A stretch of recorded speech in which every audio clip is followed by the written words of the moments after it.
Bonjour les amis et bienvenue sur l'épisode 4 de la formation complète SEMrush où on va parler de l'encart Traffic Analytics. Alors, je vous invite tout d'abord, ça va prendre une fraction de seconde, juste à liker la vidéo, à me mettre un petit commentaire, juste merci, c'est pour l'algorithme, c'est toujours bon. Et si vous n'êtes pas encore inscrit à SEMrush, vous avez mon lien d'affilié dans la description. N'hésitez pas à vous inscrire, vous avez une période d'essai gratuite de 7 jours. Et toutes les personnes qui s'inscrivent avec mon lien bénéficient de un coaching gratuit d'une demi-heure. Donc, dès que vous êtes inscrit, vous m'envoyez un lien avec votre ID d'inscription à contact@meliknakla.fr et on se fera ce coaching d'une demi-heure. Donc, on a regardé sur l'épisode 3 la partie vue d'ensemble du domaine où on a tout détaillé sur le trafic sur le domaine justement en général. Il y a la partie trafic, la partie mots-clés ou autre. Maintenant, on va regarder la deuxième partie qui consiste à détailler tout le trafic. Donc, on va cliquer sur Traffic Analytics. Et là, vous allez tomber sur cette interface avec un ensemble avec plusieurs menus, justement. On est sur le mois de juillet 2023, puisqu'il n'y a pas encore les données du mois d'août, même si on est le 29 août. On reste sur monde entier, tous les appareils. Après, vous pouvez juste choisir ordinateur ou téléphone. Mais là, il faut prendre justement la version Trends. Voilà, pour l'instant, il n'y a pas besoin. Et ensuite, juste en bas, on va avoir toutes les données sur le trafic. Donc, une chose prioritaire, c'est les visites. On voit qu'il y a 22,4 millions de visites sur le site semrush.com en juillet.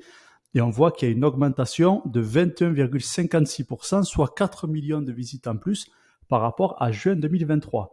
Les visiteurs uniques, donc c'est vous, c'est moi, il y a eu 13 millions de personnes différentes qui sont allées sur le site semrush.com, plus 18% par rapport à juin 2023, donc plus de 2 millions de personnes, donc c'est top. Le nombre de pages par visite, on est quasiment à 3. La durée moyenne des sessions, on est à 11,20, 11 minutes et 20 secondes. Et le taux de rebond est à 50%. C'est un taux qu'on pourrait potentiellement améliorer parce que ça veut dire qu'il y a une personne sur deux qui va quitter le site principal dès la première page de navigation. Quand on descend, on est sur tendance par appareil. Donc là, on va mettre soit par appareil, soit par... Ah non, là, je vais laisser par appareil du coup. Vous pouvez choisir soit affichage par mois, soit affichage par trimestre. Du coup, moi, je préfère faire affichage par mois. Vous pouvez choisir soit le mois de juillet, soit les 6 derniers mois, soit l'année en cours. Vous pouvez aller sur l'année en cours, mais là, il va falloir prendre justement la version Trends pour aller au-dessus de 6 mois. Mais là, moi, je vais juste regarder sur 6 mois. C'est quand même intéressant. Première chose que je vois, c'est qu'il y a 3 couleurs différentes. Le bleu, c'est tout appareil confondu.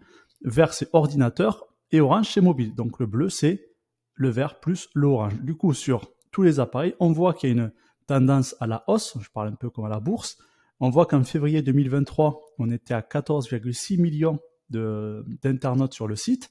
Et là, en juillet 2023, on passe à 22,4 millions. Donc là, c'est quand même intéressant. Là, je parle en visite. En visiteur unique, du coup, pareil, on a une belle courbe à l'os où on passe de 7,4 millions en février à 13 millions, quasiment doublé, c'est vraiment top. Je dis on comme si c'était mon site, mais absolument pas du coup. Page par visite, là ça reste, alors tous les appareils 3,4 et là on est on a un tout petit peu baissé, mais on est quand même aux alentours des 3 pages par visite, donc c'est quand même intéressant. Durée moyenne de la visite, pareil, ça baisse un petit chouïa, ça baisse de 2 minutes sur tous les appareils confondus.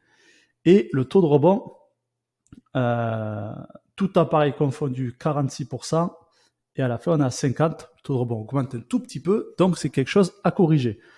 Quand on descend tout en bas, enfin un peu plus bas, pardon, on voit les pages principales du site semrush.com. Donc on voit que la première page, qui prend quasiment 17% du trafic, c'est la partie /project, donc c'est semrush.com/project, c'est là où il y a tous les projets, on va y revenir juste après, je vous ferai une vidéo complète sur la création d'un projet web. Ensuite, la racine, donc quand il n'y a pas de slash au début, on voit que c'est vraiment semrush.com, où il y a 6,84% du trafic.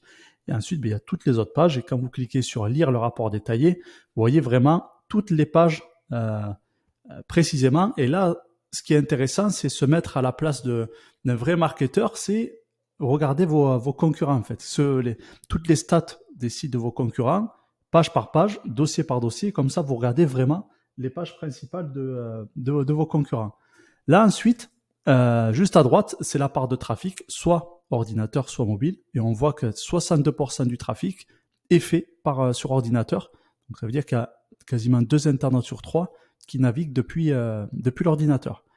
Quand on descend juste en bas, là, c'est les canaux de trafic. Donc, il y a plusieurs choses à savoir. C'est que quand on parle de trafic, il y a plusieurs trafics. Il y a soit les emails, soit les directs.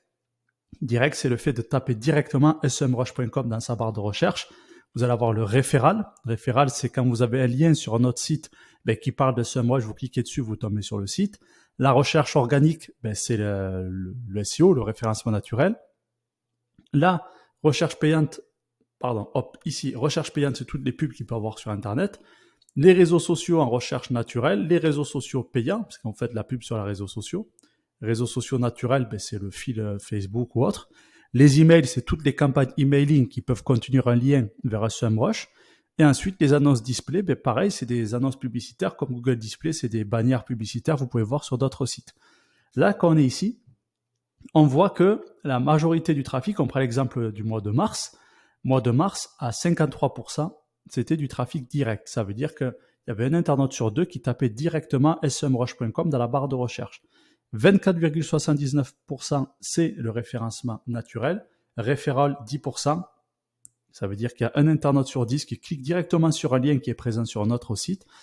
Recherche payant, 7%. Donc ça veut dire que toute la pub qu'on peut faire sur Google ou autre, ça représente 7% du trafic de SEMrush au mois de mars.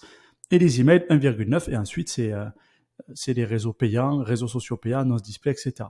Donc là, c'est une stat qui est importante, mais ce qu'il faut rader, moi surtout, c'est la partie rouge, la recherche organique, parce que, comme je dis à chaque fois, le référencement naturel, c'est le meilleur canal d'acquisition au monde. Et là, on voit qu'on a une belle courbe à la hausse. Donc, on voit que SEMrush fait un travail excellent sur le référencement naturel, puisqu'on passe de 3,7 millions à 9 millions sur l'espace de 5 mois. Donc, c'est quand même excellent. Ensuite, quand on descend tout en bas, là, c'est le parcours du trafic, c'est quand même intéressant. On voit en fait les sources principales du trafic. Donc, on voit qu'à 43%, c'est du direct, c'est des gens qui ont tapé directement semrush.com. 38%, ça vient de Google, organique, donc c'est les recherches naturelles. Google payant, donc ça, c'est les pubs Google. Mail.google.com, donc ça, c'est le Gmail, c'est-à-dire qu'il y a des liens SEMrush au niveau de Gmail. Pareil, compte Google, et là, vous pouvez voir toutes les sources pour afficher toutes les sources en détail. Donc, on voit que les internautes rentrent sur SEMrush. Et ensuite, il y a des destinations principales, il y a beaucoup d'internautes qui ressortent après sur google.com, sur Facebook ou autre. Donc ça, c'est directement des liens qui sont dans SEMrush, qui a des résultats ou autres. Les personnes cliquent sur les liens et ils ressortent sur cette plateforme. Et quand on descend, on voit la répartition par pays. Donc il y a le rapport détaillé, je ne vais pas trop m'avancer sur ça, mais par exemple la France, ça représente 3% du trafic de SEMrush.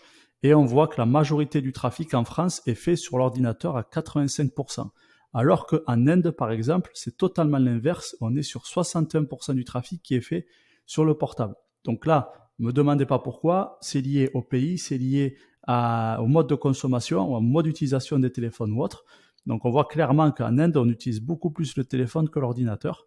Et voilà. Après, vous avez toujours les rapports détaillés. Donc moi, je vous invite vraiment à regarder tous les rapports. Et ensuite, là, il y a les infos sur la société ou autre. Petite chose, c'est que ici, vous pouvez, par exemple, mettre directement un concurrent. Donc là, par exemple, ce que je vais faire, c'est que je vais mettre similarweb.com. Alors, je crois que ça s'écrit comme ça. Voilà. Et là, on a du coup le concurrent, donc avec les visites. Vous voyez. Et là, vous avez deux courbes. La courbe bleue, c'est SEMrush. La courbe verte, c'est SimilarWeb. Et là, on voit par exemple que SimilarWeb a perdu 25% de visites en un mois, 25% de visiteurs uniques. Et là, vous avez toutes les courbes. Du coup, quand c'est en bleu, c'est SEMrush. Quand c'est en vert, c'est SimilarWeb. Et là, vous avez toutes les données en fonction des concurrents. SimilarWeb ici, au niveau des pays, on voit qu'en France, ça représente 4% du trafic. Voilà. Donc, vraiment, amusez-vous sur le site SEMrush parce qu'il y a beaucoup de choses à faire, surtout sur cette partie Traffic Analytics. Là, vous avez parcours du trafic, sinon c'est des choses qui sont payantes, c'est des modules à prendre.